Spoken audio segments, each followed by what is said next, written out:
A refugee, who was a key player in an international people smuggling gang, is on the run after a judge bailed him after he admitted bringing migrants into the UK, hidden in the back of lorries.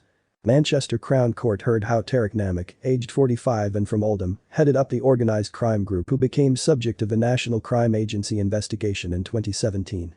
Namik operated a sophisticated, lucrative criminal enterprise transporting migrants from Iraq and Iran and had connections with other people smugglers overseas.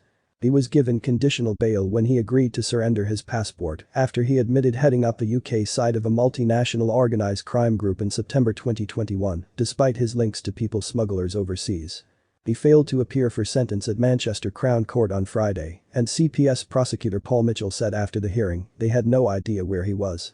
Manchester Crown Court heard Namik directed 4 other men, who had also pleaded guilty and did turn up for sentence, in a sophisticated commercial plot that charged migrants thousands of pounds to travel mainly from Iraq and Iran through Europe to the UK.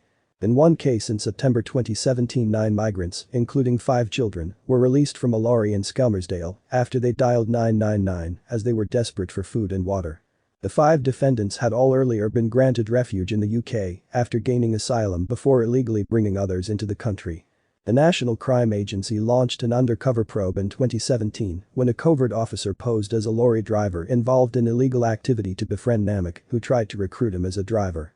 Recordings later found on Namik's phone suggest that he may have been involved in the smuggling of at least 1,900 migrants from the Balkans into France or Germany during a 50-day period, charging around €1,800 per migrant. Working for him were Hajar Ahmed, 39 from Manchester, and Soren Sally, 32 from Stoke, who would help coordinate the UK leg of the operation. Abel Gaider, 54 from Stoke, would act as an escort for some of the migrants once they were in the UK, while Hardy Al-Azada, 32 from Nottingham, travelled out to Europe to coordinate from there. The gang operated a sophisticated and lucrative criminal enterprise, utilising complicit lorry drivers usually from Turkey. The group would then offer 2 separate means of getting to the UK, which would incur extra cost. The first, an escorted facilitation, would see individual migrants collected by complicit lorry drivers in France or Belgium and hidden within their lorry, sometimes within the wind deflector above the cab, then met by an escort, usually taxi driver Gaider, once they had arrived into Dover. Gaider would then take them on to their final destination. Gaider was caught red-handed carrying out one such facilitation in November 2017 after his car was stopped by the NCA driving north on the M26 in Kent. An Iraqi Kurd woman was sitting in the rear. She had just arrived in a lorry into Dover. He had been in contact with Sally throughout the day prior to his arrest. Following it, both Sally and Namik binned the phones they had been using. 8 days previously, Gaider had been involved in another attempted facilitation, but this time a migrant was discovered during checks at the border controls in Calais. Gaider was in contact with Sally throughout the day, who was in turn speaking to Al-Azada, who was in France. Gaider waited at South Mims service station on the M25 for instruction, but after Al-Azada informed Sally the attempt had been unsuccessful, Gaider was told to return to Stoke empty-handed. The other method would be to conceal larger groups of migrants in the back of a lorry, also driven by a complicit haulier, to be released once the driver was safely through border controls. Once here, the migrants would claim asylum. In one such event in September 2017, 9 migrants were released from a Polish lorry in a lobby in Skelmersdale, Lancashire. Their escape was witnessed by another driver. One of the migrants had just dialed 999 to beg for help. The group, which included 5 children, were desperate for food and water and were taken to hospital. Prior to the event, both Namik and Ahmed were in contact with a Belgian-based people smuggler called Dilman Jamal Ali to arrange their movement. Ali was later convicted in Belgium for offences in connection with the incident.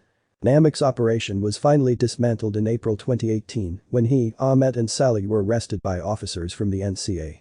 Al-Azada was arrested in Nottingham in February 2019 and charged in connection with his role. All 5 admitted charges against them during a series of previous hearings. On Friday, 9 December, they were collectively sentenced to 23 years and 11 months. Sally was sentenced to 5 years and 4 months, Ahmed 4 years and 9 months, Gaider 4 years and 6 months, and Al-Azada 16 months. NCA Branch Commander Richard Harrison said. The NCA have dismantled a prolific and sophisticated crime group involved in organised immigration crime. The criminal group sought to subvert the UK asylum system for their own financial gain, putting vulnerable migrants including young children at great risk by transporting them in the back of lorries or in concealments. This investigation demonstrates the NCA's commitment to tackling organised immigration crime, working with partners to relentlessly pursue those intent on smuggling vulnerable migrants into the UK. Mike Duffy, specialist prosecutor for the Crown Prosecution Service, said. These criminals were involved in a large-scale, highly professional, people smuggling operation, which aimed to secure the unlawful entry of asylum seekers into the United Kingdom for profit. The criminal organization took substantial sums of money from vulnerable migrants desperate for a new life, promising to assist them into the country. Namik played a leading role in the network and oversaw the movement of a large number of migrants, some of whom, including children, were put in significant danger when being transported concealed in the back of a lorry. We worked closely with the NCA to build a strong case resulting in their conviction, disrupting the dangerous, exploitative and illegal movement of people into the country for profit. The CPS will use the Proceeds of Crime Act to relentlessly pursue any ill-gotten gains from this offending. Namik, whose bail conditions included surrendering his passport, not leaving the country and reporting to police once a week, was jailed for 8 years and a warrant issued for his arrest. Judge John Potter said. When Namik pleaded guilty in September 2021, another judge bailed him to attend for sentence, and he has not attended. I am issuing a warrant without bail which I expect to be executed with expedition. The CPS spokesman said it did not oppose bail as he had complied with all earlier bail requirements. He said. Namik had been on bail for 3 years, complied with the conditions placed on him and been attending court. Mr. Harrison said. Namik failed to answer bail, and we are now working with partners to secure his immediate arrest.